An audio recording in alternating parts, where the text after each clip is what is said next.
Cet après-midi, je veux vous parler d'un problème très complexe. L'état de communication nous oblige non seulement à écouter nos oreilles, mais aussi à voir avec nos yeux. Et dans la véritable communication, non seulement nous devons voir avec nos yeux et entendre avec les oreilles, mais aussi voir et ressentir avec l'esprit et le cœur, parce qu'avec l'esprit, vous voyez beaucoup plus et plus vite qu'avec vos yeux. Et l'esprit écoute plus de manière récompensée et avec précision que l'oreille. Et pour ressentir, nous devons voir et entendre non seulement avec l'esprit, mais aussi avec le cœur. Nous avons besoin de beaucoup de sensibilité. Malheureusement, la plupart d'entre nous ont perdu la sensibilité. Pour le travail de l'éducation, la vie moderne, les agitations de chaque jour, la brutalité et le désespoir de la vie, la routine, l'ennui, le manque de sens de notre existence. Et l'écouter et le voir nécessite une précision et une netteté extraordinaires de l'esprit. Nécessite une sensibilité élevée non seulement aux mots, mais aussi aux sentiments, la beauté de quelque chose de vrai qui nous entendons. Et cela nécessite également que l'esprit soit tout aussi sensible lorsqu'il entend quelque chose de faux ou d'inhabituel.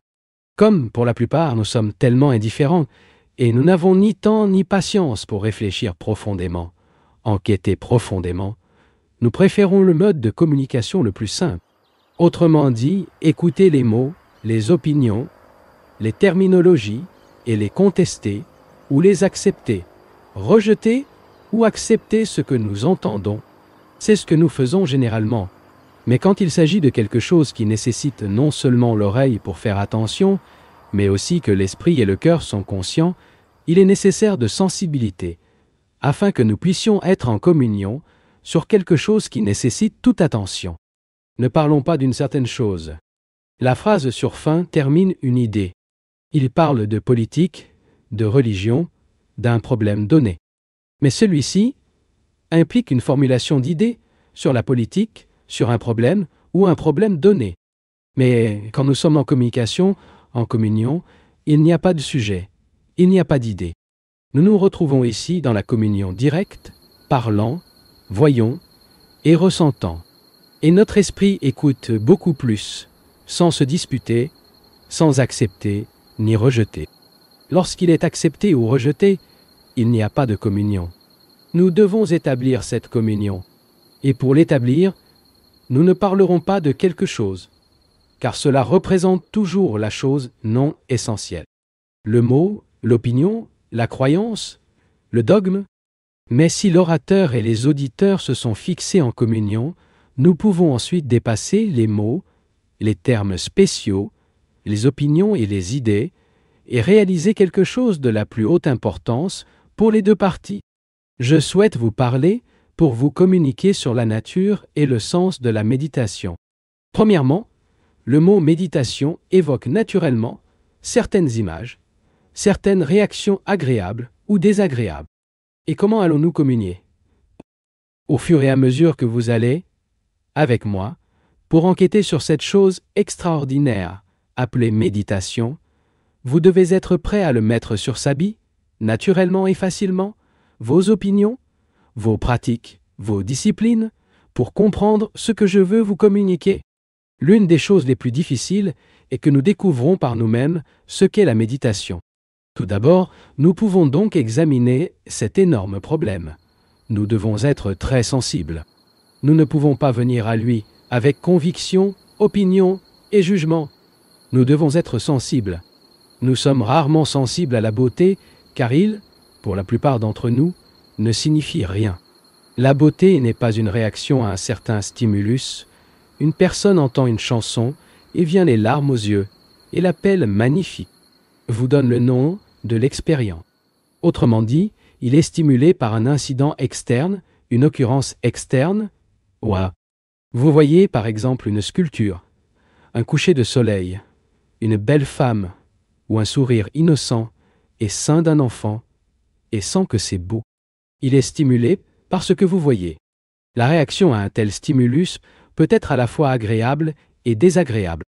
Si c'est bien, je l'appelle magnifique. Mais il y a une beauté qui ne résulte pas d'une réaction au stimulus.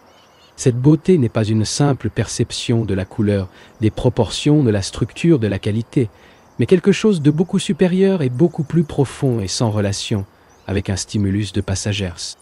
Il est difficile de transmettre ce sentiment, cette perception de la beauté, dans laquelle l'esprit, le cœur, les nerfs et l'organisme sensoriel entier fonctionnent en parfaite coordination.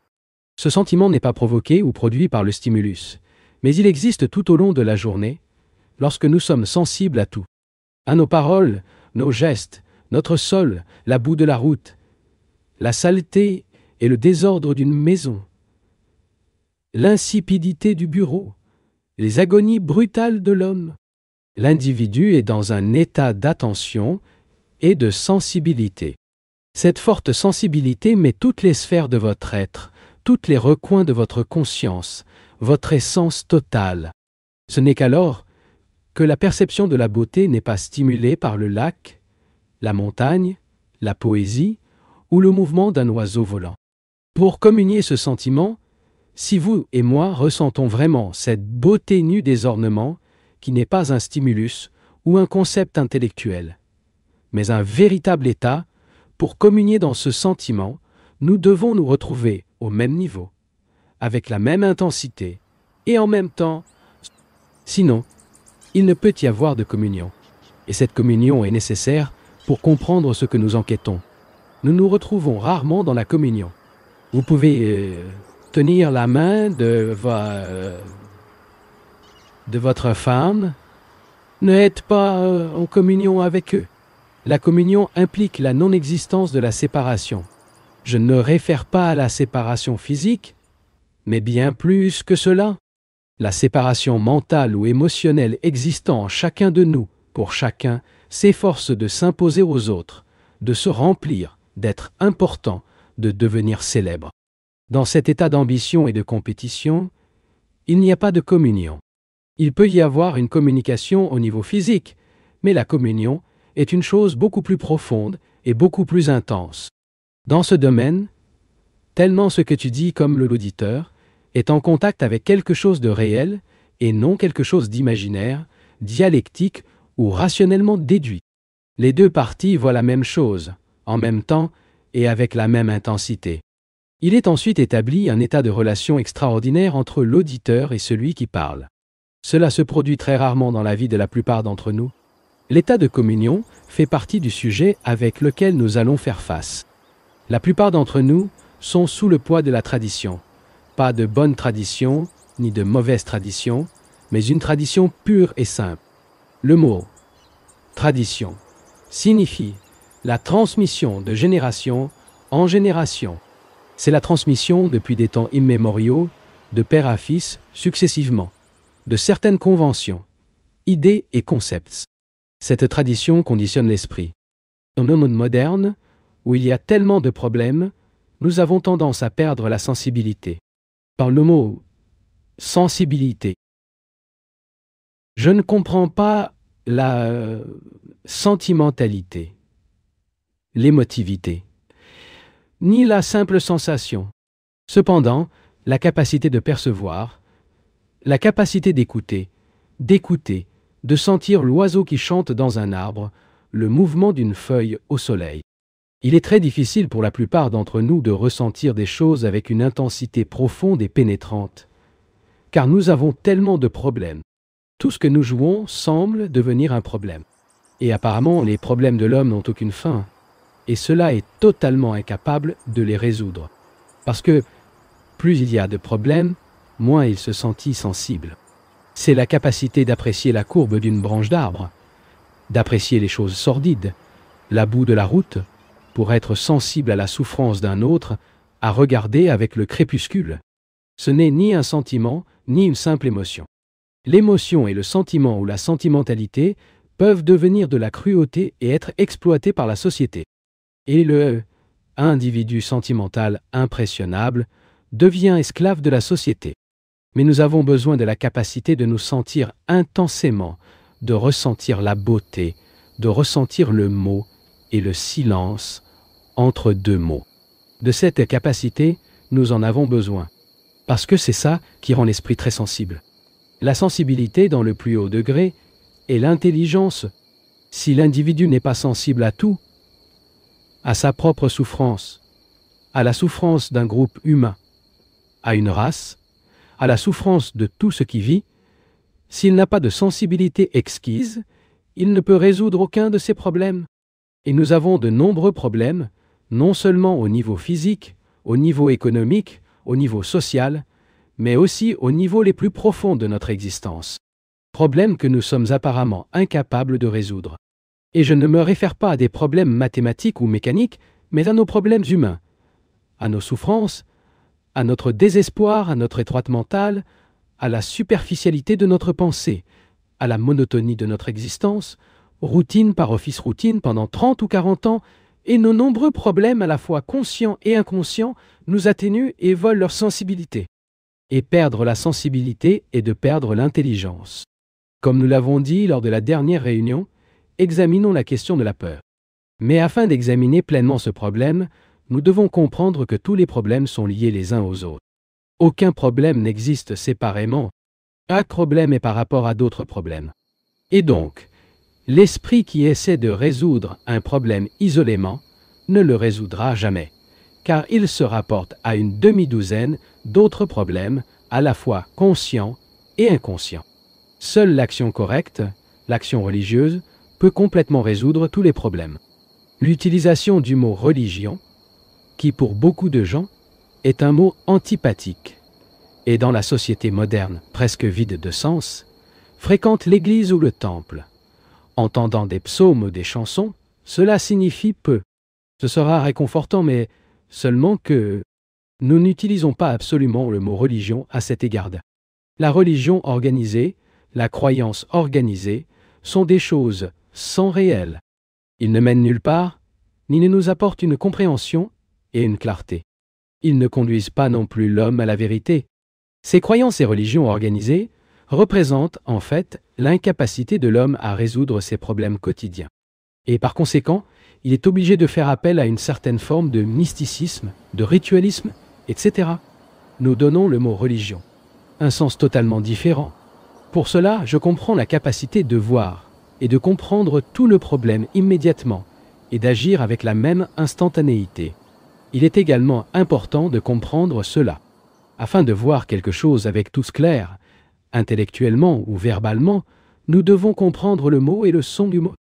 Le son qui évoque le symbole, l'image, le sens, la mémoire et la réaction immédiate. Parce que si nous ne comprenons pas le mot, et que nous ne réalisons pas dans quelle mesure nous sommes esclaves du mot, nous n'aurons pas la possibilité de découvrir le vrai sens de la religion.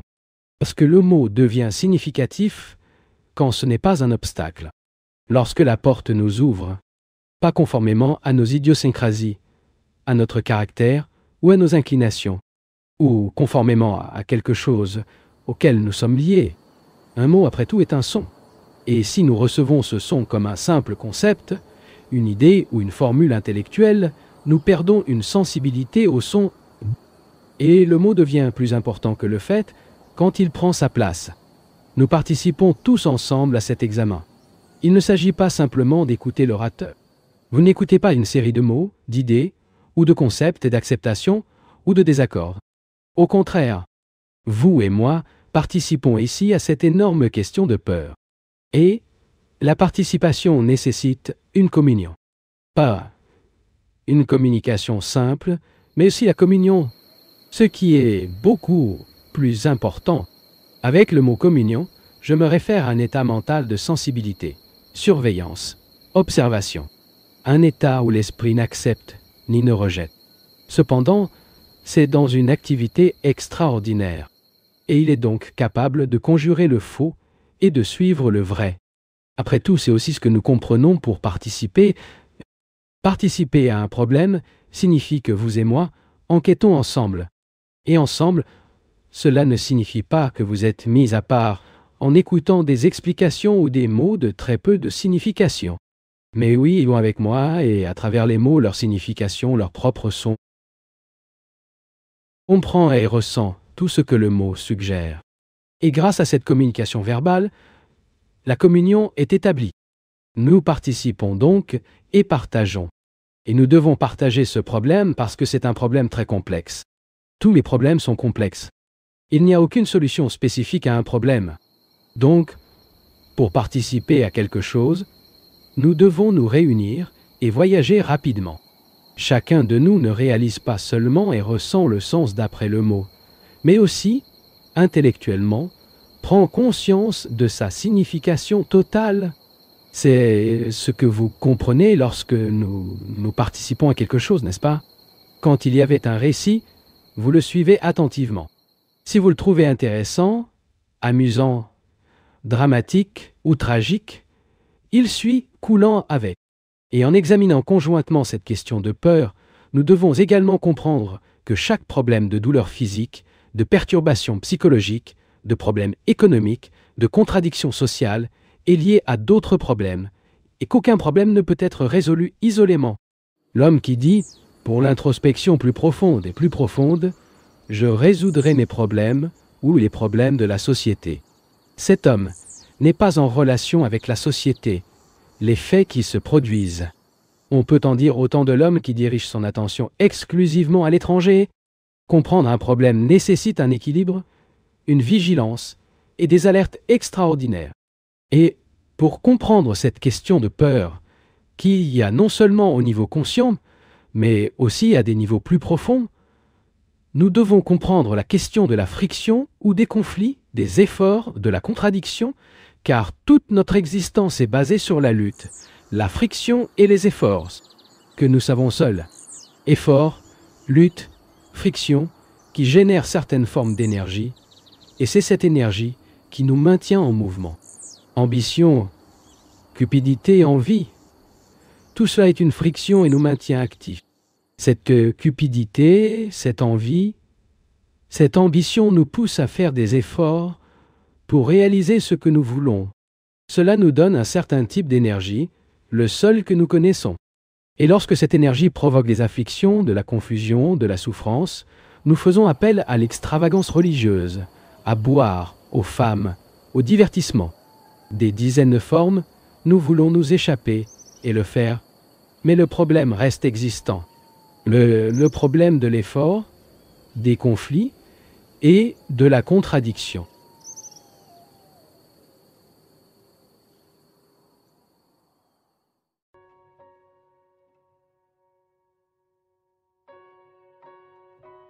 Cet après-midi, essayez simplement d'écouter, sans se disputer et sans se disputer avec moi.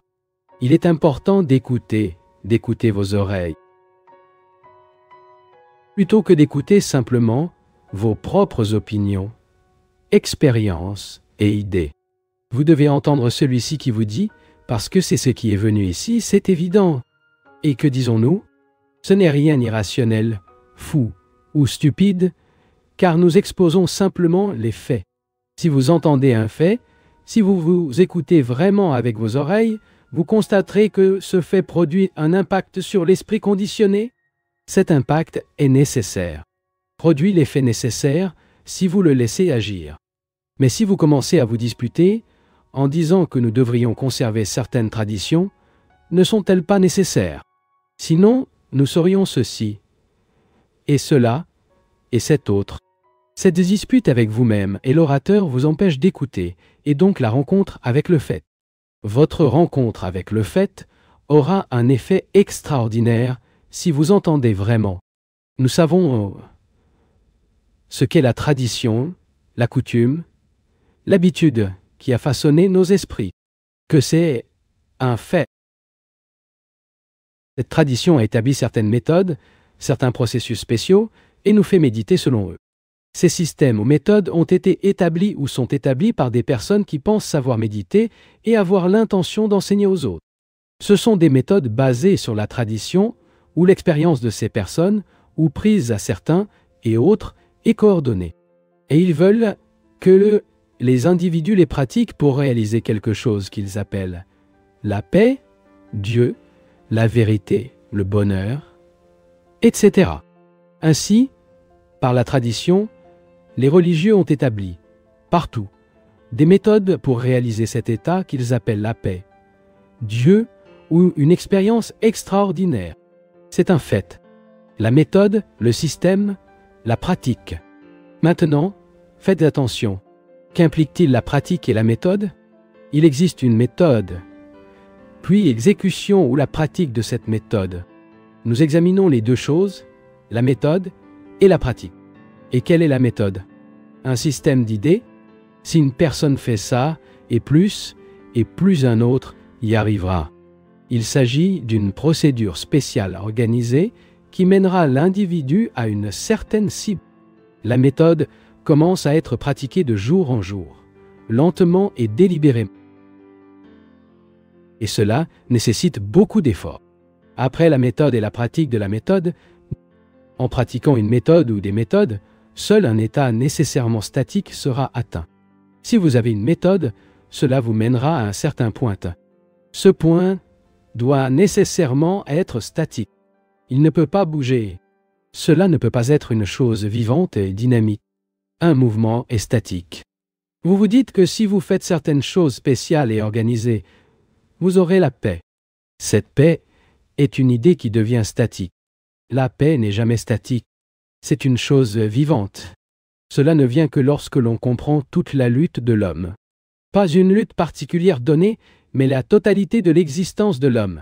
Son travail, ses sentiments, ses ambitions, ses appétits sexuels, son esprit de compétition, son désespoir et ses garnitures, et tout son vaste et son système d'évasion complexe. Si tout ça comprendre, cette compréhension naîtra la paix. Mais si vous suivez une méthode, un système qui vous promet ou garantit la paix, cette paix sera alors une simple idée, un concept statique sans réalité. C'est ce qui fait... Vous voulez la tranquillité d'esprit. Quoi que cela signifie et pratique la méthode que vous avez adoptée de jour en jour. Mais il restera colérique, pour être ambitieux, passionné, pour traiter rudement votre serviteur s'il y a bien sûr, et pour concourir. Par conséquent, il divise la vie. Il pratique une certaine méthode, qui appelle la méditation, afin d'avoir la paix. Et sa mode de vie détruit précisément ce qu'il cherche, la paix. C'est ce qui implique la pratique d'une méthode. De plus, chaque méthode ou système suppose l'autorité. Tu sais et je ne sais pas, vous êtes accompli. Quoi que cela signifie, et montrerai ce que je dois faire pour obtenir le même résultat.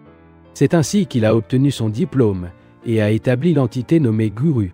Autorité, l'éclaircie, l'homme qui a eu lieu, l'homme qui connaît, et l'entité qui ne sait pas, vous et désire cela, quoi que cela signifie. Le gourou vous semble un homme parfaitement heureux et calme, distinct des autres, et tellement de choses sur l'autoréalisation que vous êtes amené à dire à quel point cet état devrait être bon. Vous voulez l'atteindre, il commence à pratiquer la méthode Guru et il devient son autorité. Par conséquent, la méthode, la pratique, suppose l'autorité. Ici, nous avons également affaire à des faits. Je n'essaie pas de vous décrire quelque chose qui n'existe pas. Par conséquent, écoutez ce que je dis pour recevoir un impact et non une réaction d'accord ou de désaccord. Que se passe-t-il en suivant une autorité? N'as-tu pas compris? N'avez-vous pas encore compris votre vie, votre comportement? Vous ne savez pas si vous avez de l'affection, de l'amour, de la compassion? Vous n'avez pas encore exploré votre nature extraordinaire? Tout cela rejette à suivre un autre et à suivre une nouvelle forme de peur. La peur de faire des erreurs, de ne pas observer correctement les préceptes et les principes de ces personnes. Voir donc que la pratique d'une méthode suppose que l'autorité suppose également. Un processus mécanique n'est donc pas à examiner, à observer, à explorer une chose vivante, mais à fonctionner comme une simple machine. Un homme va au bureau tous les jours et effectue certains travaux là-bas. Cela devient une habitude. Et cette habitude est consolidée. La même chose se produit lorsque nous pratiquons un système à travers lequel nous espérons réaliser la paix. Nous formons et consolidons simplement une habitude. Par conséquent, l'esprit devient terne, insensible et mécanique. C'est ce qui implique la pratique d'une méthode, d'une autorité, de la culture mécanique d'une habitude avec laquelle il réprime et s'enfuit de vous-même. Voir ce fait. Lorsque vous réalisez, en recevant votre impact, votre esprit ne sera plus intéressé à pratiquer des méthodes, à acquérir des habitudes, à suivre une autorité, à l'autorité spirituelle. Ce qui sera alors intéressé par la recherche et la compréhension. Il n'y aura aucune importance pour obtenir un certain résultat, mais seulement la totalité de l'existence. Et non, il y en a une partie. Pour la plupart d'entre nous, la méditation signifie la prière. La répétition sans fin de certains mots, ou en supposant une certaine posture ou respirer d'une certaine manière. Comprendre ce que fait donc faire? Il accorde de l'importance à un acte externe, assis bien dressé. C'est assez facile, car assis dressé, car le sang s'écoule plus facilement vers le cerveau. Juste ça. Et quand il respire profondément, le sang reçoit plus d'oxygène. Ce n'est rien de mystérieux. Avec ces actes externes, la méditation commence. Assis tranquillement dans une pièce et pratiquant tous les gestes les plus externes que vous connaissez bien. Mais en cela, il n'y a absolument aucune compréhension intérieure. Tout est d'origine extérieure. La méditation n'est donc pas une pratique. Il ne suit pas un système. Chaque système implique l'autorité. La méditation ne provient donc d'aucune autorité. Elle n'est pas non plus une prière collective ou individuelle. Car la prière implique la supplication et la plaidoyer. Car elle se sent désordonnée, demande de l'aide à une certaine entité. Votre vie a un chaos terrible et affligé. Il construit cette structure sociale, cet environnement qui détruit les humains. Il est alors responsable de sa cupidité, de ses activités, de son ambition. Ces facteurs ont créé la société dans laquelle tous les êtres humains sont tous enchevêtrés. Il est responsable et il est donc inutile de demander de l'aide à quiconque. Cette demande de secours est une évasion. Les prières sont faites pour la paix en Europe, en Amérique, dans ce pays, partout, moins en Russie communiste, car il n'y a pas de prière là-bas. Pour avoir la paix, vous devez vivre paisiblement, c'est-à-dire sans ambition, sans concurrence, sans nationalisme, sans division de classe, ni les divisions méprisables de la race, du pays, de la langue. Pour vivre paisiblement, vous devez être en paix avec vous. Et si cela ne peut pas être en paix avec vous-même, il est inutile de prier pour la paix, pour tout ce qui génère des troubles et des conflits. La méditation n'est donc pas la prière. Ce n'est pas la répétition des mots. L'une des choses les plus extraordinaires et les idées fantastiques que le mot mantra suggère aux gens prononcent un mot, quelle que soit une série de mots, leur donnant une signification particulière, et les répétant. Que se passe-t-il? En répétant les temps d'un certain nombre de mots anglais, sanskrit, latin ou tout autre langue, votre esprit devient progressivement silencieux. Terne progressivement, puis pensez à avoir après tout son esprit en silence. La méditation n'est donc pas la prière. Ce n'est pas la répétition des mots. Ce n'est pas la pratique d'une méthode ou d'un système particulier sous l'égide d'une certaine autorité. Si vous faites attention à ce fait, vous ne recourrez jamais à ces choses, car elle deviendra alors complètement responsable envers vous-même. Par conséquent, il n'aura pas de gourou et ne dépendra de personne, ni de cet orateur. Il répondra alors à tout ce que vous faites.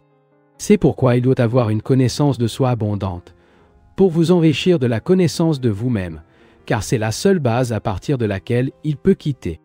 Et pour la plupart d'entre nous, c'est tellement difficile connaissance de soi que nous préférons prendre une pilule en espérant que tout ira bien et que nous obtiendrons quelque chose en échange de rien. Et donc il pratique et effectue tellement de choses sans aucune importance car il ne sait pas comment observer. Par conséquent, vous devez vous connaître. Pas le moi supérieur Atman, le Dieu. Tout cela sont des théories et des absurdités inventées par certaines personnes. Ce ne sont pas des faits. Répète pure et simplement par une simple tradition. Par conséquent, pour trouver Dieu, il faut limiter l'autorité de la tradition. Se connaître, c'est être vigilant. Ne donnez aucun sens mystique au mot pour être vigilant sale. Il est simplement conscient de ces corbeaux du bruit qu'ils font. Écoutez, s'il vous plaît. Il est conscient de la lumière qui illumine le ciel, connu du tronc sombre du tuyau, conus du palmier, connu de son voisin de chaise, sa couleur, ses costumes, consentement simplement, sans condamner, sans se comparer, sans dire que c'est bien et c'est mauvais, sans expliquer, sans justifier, simplement conscient. La plupart des gens ne le font pas. Vous pouvez même réaliser des choses extérieures, sûrement, en bus ou dans votre voiture à travers des maisons, des arbres, des rues. Cependant, ils n'observent jamais ces arbres. Ils n'en ont jamais pris conscience. Les contours des maisons, le nombre de planchers d'un immeuble d'appartement. Il n'est jamais conscient de l'arbre, de la fleur, de l'enfant qui passe. Il reste vigilant à l'extérieur, sans comparer, sans juger, sans évaluer, puis transmet cette perception à l'intérieur. Écoutez, faites ce que je dis. Ne pensez pas à le faire. Faites-le vraiment maintenant. C'est-à-dire, pour être conscient des arbres, de la paume, du ciel, d'entendre les effreintes des corbeaux, de voir la lumière qui baigne la feuille, la couleur du sari, le visage, et passe à l'intérieur. Tout le monde peut observer et être conscient de aucun choix de choses extérieures. C'est très facile, mais passer à l'intérieur et être conscient, sans condamnation, sans justification, ni comparaison, est plus difficile.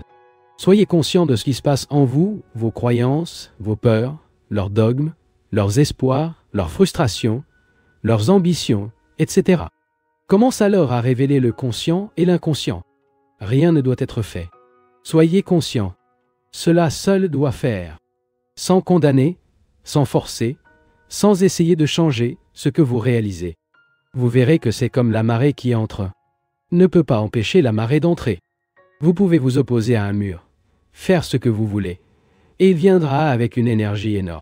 Idéentiellement, s'il est conscient, sans choix, tout le domaine de la conscience commence à se révéler et doit suivre ce qui est révélateur. Cela ne fera que vous rendre difficile et extrême. Autrement dit, suivez le mouvement de chaque pensée, chaque sentiment, de chaque désir secret, difficile parce qu'il résiste, parce qu'il dit « c'est moche, c'est bien, c'est mauvais ». C'est ce que je gardais. Cet autre ici que j'ai gagné, je ne sauvegarde. Alors commencez par l'extérieur et passez à l'intérieur. Vous verrez alors, lorsque vous passez à l'intérieur, que l'intérieur et l'extérieur ne sont pas deux choses différentes. Cette perception extérieure ne diffère pas de la perception intérieure, qui sont les deux la même chose. Vous vous rendrez également compte que vous vivez dans le passé, et qu'il n'y a pas une seule fois où vous vivez vraiment. Le vrai moment, le moment présent, vous vivez dans le passé les choses qu'il ressentait, ce qui était talentueux, bien maléfique, souvenirs et mémoire. Il doit donc prendre la mémoire, et ne pas le rejeter, le réprimer et l'éviter. Un homme qui a fait un vote du célibat cherche à préserver la mémoire de ce vote, mais s'il oublie jamais, il se sent coupable. Ce sentiment de péché, de culpabilité, étouffe sa vie.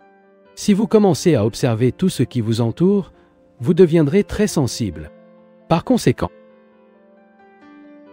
si vous entendez et percevez non seulement le monde extérieur, les signes externes, mais aussi l'esprit intérieur qui ressemble et ressent, vous verrez que dans cette perception sans choix, il n'y a pas d'effort.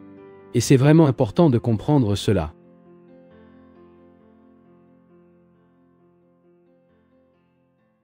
Chacune de ces vidéos est une construction, et ceux qui restent jusqu'à la fin participent à la soutenir.